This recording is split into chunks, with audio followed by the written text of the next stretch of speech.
अस्सलाम वालेकुम। उम्मीद है कि आप सब खैरियत व आफ़ियत से होंगे। जैसे कि आप सब जानते हैं कि इस वक्त पाकिस्तान में सैलाब की सूरत हाल बहुत गंभीर किस्म की शक्ल जो है वो इख्तियार कर चुकी हैं, हंगामी शक्ल इख्तियार कर चुकी हैं। कल मैंने आप लोगों के साथ एक वीडियो शेयर की थी अपनी, जिसमें मैंने आप लोगों से कुछ ऐसी अशिया का ज़िक्र किया था जिनको हमें एक पैक की सूरत में इकट्ठा करके जो है वो अपने उन भाइयों तक पहुंचाना चाहिए मुख्तलिफ़ NGOs के थ्रू, जैसे कि जमात इस्लामी वाले हैं, जमात दावा वाले हैं और TLP वाले हैं।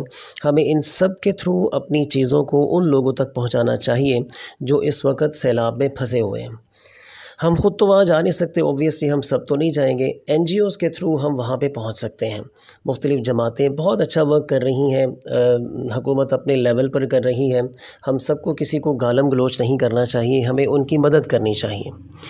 आज मैं आप लोगों के साथ अपनी वॉइस के थ्रू ये शेयर करूँगा कि इस वक्त तक सैलाब की तबाहकारियाँ किस लेवल तक पहुँच चुकी हैं। सैलाब की तबाहकारियाँ आप लोगों के साथ शेयर करने का मकसद ये नहीं है कि मैं आप लोगों को डराना चाहता हूँ, बल्कि मेरा मकसद ये है कि मैं आपको मोटिवेट करना चाहता हूँ कि आप सब मिलकर अपने भाइयों की मदद के लिए कुछ ना कुछ करें। तो वक्त ज़ाया किए बगैर मैं आप लोगों के साथ सैलाब की कुछ तबाहकारियाँ शेयर करूँगा। NDMA की एक रिपोर्ट है, ये आपके साथ शेयर करूँगा, और ये वो तबाहकारियाँ हैं जो रिपोर्ट हो चुकी हैं। अब जो रिपोर्ट नहीं हुई वो इसके अलावा हैं। NDMA की जानिब से जारी रिपोर्ट के मुताबिक मुल्क भर में सैलाब की तबाहकारियाँ जारी हैं। अब तक 10,51,000 घर तबाह हो चुके हैं, जबकि 24 घंटों के दौरान मज़ीद 75 अफराद जाँ बहक और 57 ज़ख्मी हुए हैं। रिपोर्ट के मुताबिक 24 घंटों के दौरान जाँ बहक अफराद में 27 बच्चे, 31 मर्द और 17 ख़वातीन शामिल हैं। सैलाब से जाँ बहक होने वाले बच्चों की तादाद 386 तक पहुँच गई है, जबकि 227 ख़वातीन और 501 मर्द भी इसमें शामिल हैं। हालिया मानसून बारिशों और सैलाब से मुल्क भर में 3,30,46,000 अफराद मुतासर हुए हैं। ये बहुत बड़ा स्केल है लोगों के मुतासर होने का।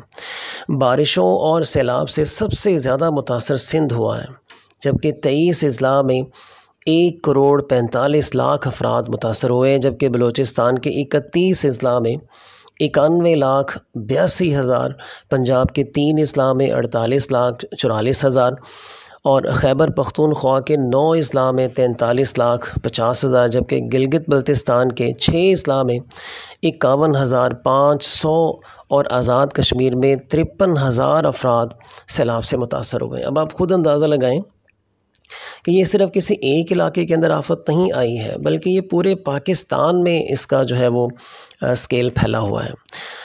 NDMA की रिपोर्ट के मुताबिक 24 घंटे के दौरान मज़ीद 58,699 घरों को नुकसान पहुंचा है। अब आप अंदाज़ा लगा लें कि किस लेवल पे घरों को जो है वो नुकसान पहुंच रहा है, और ज़ाहिर बात है उनके मकीन भी बहुत परेशान हैं। इसी तरह 8,231 लाइफ स्टॉक सैलाब की नज़र हो गए हैं, जिसके बाद मुतासरा घरों की तादाद 10,51,000 तक पहुँच गई है।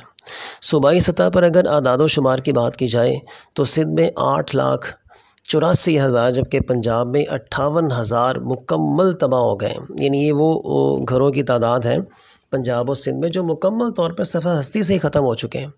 सैलाब के बायस लाखों एकड़ पर खड़ी अराज़ी मुकम्मल तबाह हो गई, जिसकी वजह से हमारे यहाँ सब्ज़ियाँ भी बहुत ज़्यादा महंगी हो गई हैं।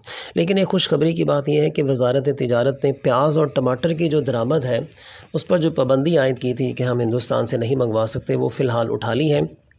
ये एक बहुत अच्छी खबर है। NDMA के मुताबिक सैलाब से मुतासरा इलाकों में फंसे हुए 4,98,442 अफराद को रेस्क्यू किया गया है। सैलाबी रेलों की जद में आने वाले 24 घंटे के दौरान मज़ीद 7,586 जानवर हलाक हुए हैं, जिसके बाद लुक़मा अजल बनने वाले मवेशियों की मजमूई तादाद 7,27,144 हो गई है, जबकि एक रोज़ में मज़ीद 4,03,013 मकानात तबाह हुए हैं। यानी अब आप अंदाज़ा लगा लें कि किस लेवल की ये तबाही हो रही है। तो हम सबको ये चाहिए कि हम अपने भाइयों की मदद के लिए आगे आएँ। इसके बाद तबाहशुदा मकानों की टोटल तादाद 10,51,000 से तजावुज़ कर गई है। वाज़ेह रहे कि ये के नुकसान का तखमीना इब्तदाई अंदाज़े के मुताबिक लगाया गया है, जिसमें इजाफ़ा भी हो सकता है। यानी जैसे कि मैंने आपसे पहले भी कहा कि ये वो नुकसानात हैं जो रिपोर्ट हो चुके हैं। अब ऐसे नुकसानात जो रिपोर्ट नहीं हुए या जिनका अभी तक इल्म नहीं हुआ वो इसके अलावा हैं। इसके अलावा वज़ीर ख़ज़ाना मिफ्ता इस्माइल के मुताबिक सैलाब के बायस मुल्की मईशत को अब तक 10 अरब डॉलर्स का नुकसान पहुँच चुका है। इमदादी सरगर्मियों के हवाले से अगर मैं आपसे शेयर करूँ कि गवर्नमेंट लेवल पे फ़िलहाल क्या हुआ है, तो पाकिस्तान के चारों सूबों की आवाम इन दिनों शदीद बारिश और सैलाब से नबरदाज़मा है, जिन्हें रेस्क्यू करने के लिए मुतल्लिका इदारों का रिलीफ़ ऑपरेशन जारी है। रिपोर्ट के मुताबिक जनूबी पंजाब में तौंसा, डीजी खान और राजनपुर के सैलाब ज़दा इलाकों में बहाली का काम शुरू हो गया है, ताहम अब भी 4 लाख से ज़ायद अफराद खुले मुकामात पर बैठे इमदाद के मुंतज़िर हैं।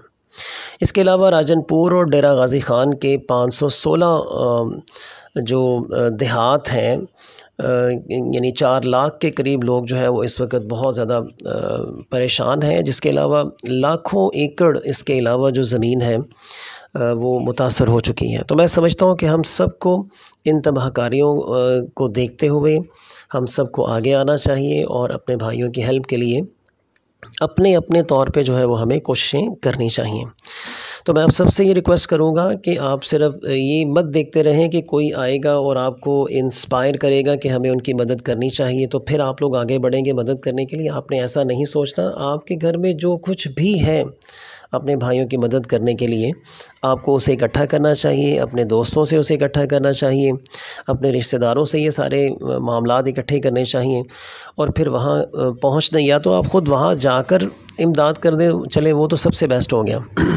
अब अगर आप वहाँ नहीं पहुँच सकते तो बहुत सारी NGOs हैं आपके आसपास जिन्होंने कैंप्स लगाए हुए हैं, आप वहाँ जाएं और उनकी यानी उन जो भी आप पैसे इकट्ठे करते हैं या कोई साजो सामान आप इकट्ठा करते हैं किसी भी तरीके से, तो वो वहाँ पे उन लोगों को जाकर दें, वो जो NGOs के दफातर हैं, ताकि वो उन लोगों तक फ़ौरी तौर पर पहुँचा सकें जो लोग सैलाब से इस वक्त परेशान हैं। कोशिश करें कि कैश की सूरत में आप दें, चूँकि NGOs वाले बज़ाते ख़ुद अपने तौर पर जो भी उन्हें चाहिए, जैसे कि खैमों की ज़रूरत है, चादरों की ज़रूरत है, तो NGOs को हमसे ज़्यादा अंदाज़ा होता है कि कौन सी चीज़ है जो कहाँ पहुँचानी है, ताकि वो अपने तौर पर उसे परचेज़ करें और उन लोगों तक पहुँचाएँ जो लोग इस वक्त सैलाब की वजह से बहुत ज़्यादा परेशान हैं।